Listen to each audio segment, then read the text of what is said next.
करते ध्यान उभे विटेवरी. आषाढी एकादशीच्या माझ्या यूट्यूब फॅमिलीला हार्दिक हार्दिक शुभेच्छा.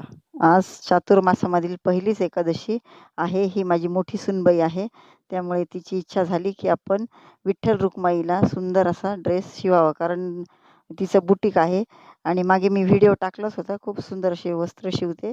तर त्यानिमित्त आषाढी एकादशी निमित्त तिने विठ्ठल रुक्माईला पहा असे हे खूप सुंदर वस्त्र शिवलेले आहे.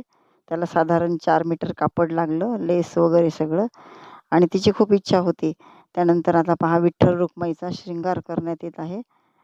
मस्त असा शृंगार झालेला आहे, फेटा वगैरे बांधलेला आहे विठ्ठलाला. आता आरतीची तयारी चालू आहे. विठ्ठल रुक्माईला मस्त असा हार घातलेला आहे. त्यानंतर आता आरती करणार आहे आणि हे मंदिर आमच्या घराच्या जवळच आहे. तिने असा शिवलेला पोशाख पाहून आमच्या आजूबाजूच्या बऱ्याच तिला ऑर्डर आल्या. आणि हा माझा नातू पहा छोटा वारकरी बनलेला आहे. त्याला खूप आवड आहे टाळ वगैरे वाजवण्याची. तर मस्त अशी पूजा झालेली आहे आणि विठ्ठल रुक्माईला नैवेद्य वगैरे दाखवण्यात आला. त्यानंतर आरती झाली. पण आरतीच्या वेळेस इतका गोंगाट होता की तो मी ऑडिओ काढून टाकला.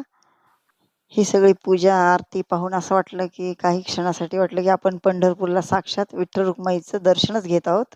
इकडे आमच्या धृतीचा एकादशीचा मस्त असा फराळ चालू आहे.